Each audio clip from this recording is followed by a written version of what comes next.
आगे समुद्र मंथन की कथा है। समुद्र मंथन भगवान अजित ने कराया। भगवान अजित का एक अवतार है। अजित अवतार में भगवान ने समुद्र मंथन कराया। समुद्र मंथन का उद्देश्य क्या था, केवल सार मैं आपको बताऊंगा।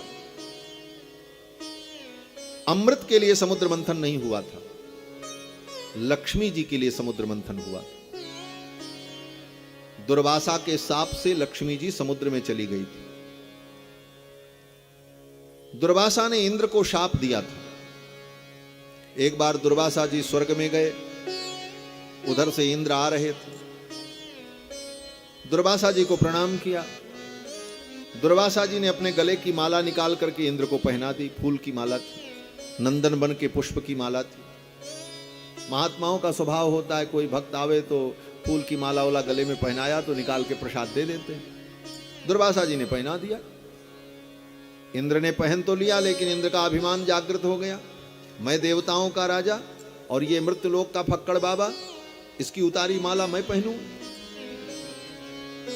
माला निकाल करके हाथी के सिर पर रख दिया, तो गजराज के मस्तक पर रख दिया। देवराज इंद्र कौन है? बोले राजा है। राजनेताओं का यही धर्म होता है। आज भी देखो, बड़े बड़े नेताओं को माला पहनाओ तो माला कहां रखी जाती? बोले गाड़ी के बोनट पे रखी जाती। गजराज ऐरावत क्या है? बोले इंद्र की वही गाड़ी है, वही सवारी, उसी के बोनट पे रख दिया, सिर पर रख दिया। गजराज ने तुरंत उस माला को उतारा, उतार करके जमीन पर फेंक दिया, पैरों से रौंद दिया। दुर्वासा जी ने घूम कर देख लिया। दुर्वासा जी को क्रोध आ गया। इस इंद्र को अपनी राजसत्ता का मद है। शाप दे दिया, इसी क्षण तुम्हारी सारी राज्य लक्ष्मी नष्ट हो जाए। दुर्वासा के शाप से इंद्र का सारा वैभव समाप्त हो गया। लक्ष्मी जी ने भी भगवान से कहा, प्रभु दुर्वासा के शाप को सत्य करने के लिए मुझे भी जाना पड़ेगा।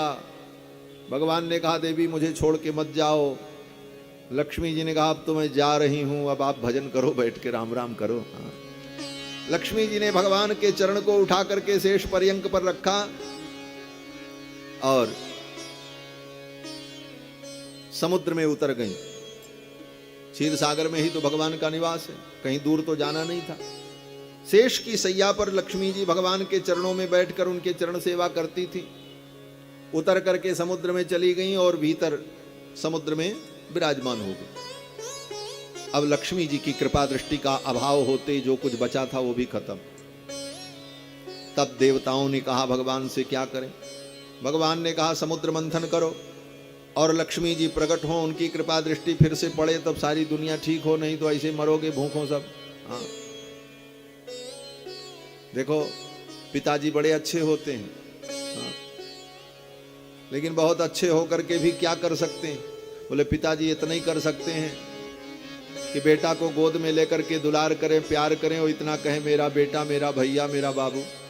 लेकिन भूख लगेगी तो पिताजी दूध नहीं पिलाएंगे, दूध तो माता ही पिलाएगी। भूख लगेगी तो पेट कौन भरेगा? बोले मां भरेगी। उसी तरह भगवान सब कुछ हैं, परंतु जब तक भगवती की कृपा न हो तब तक संसार के जीवों का पोषण नहीं हो सकता। इसलिए लक्ष्मी जी की कृपा के अभाव में भगवान के रहते हुए भी प्राणी दुखी हो। तब तो फिर समुद्र मंथन हुआ। देवता दैत्यों ने मिलकर के समुद्र मंथन किया। लक्ष्मी जी प्रकट हुई और इसी समुद्र मंथन से अमृत प्रकट हुआ, जिस अमृत के लिए लड़ाई हुई। और उस अमृत को बचाने के लिए भगवान ने धन्वंतरी अवतार ग्रहण किया। फिर मोहिनी अवतार लेकर के भगवान ने अपनी माया से मोहित करके दैत्यों को, देवताओं को अमृत पिला दिया। फिर देवता और दैत्यों में भयंकर युद्ध हुआ, देवासुर संग्राम। बहुत राक्षस मारे गए। शुक्राचार्य ने राजा बलि से कहा, अब लड़ाई मत करो। दैत्यों के राजा उस समय बलि थे। बोले लड़ाई करने से कुछ होने वाला नहीं, देवता अमृत पी चुके हैं, अब तो यज्ञ करो और जो 100 अश्वमेध यज्ञ कर लेगा उसे इंद्र का पद मिल जाएगा। फिर तो शुक्राचार्य के कहने पर राजा बलि ने अश्वमेध यज्ञ प्रारंभ किया। 99 अश्वमेध यज्ञ हो गया। 100वां अश्वमेध यज्ञ जब होने लगा देवता डर गए कि अब तो स्वर्ग छिन जाएगा। भगवान से प्रार्थना की तो भगवान ने वामनावतार धारण किया। कश्यप महर्षि की पत्नी अदिति के गर्भ से भगवान प्रकट हुए और वामनावतार लेकर के भगवान ने राजा बलि के द्वार पर जाकर के भिक्षा मांगी और 3 पग पृथ्वी की याचना के क्रम में राजा बलि का सब कुछ ले लिया।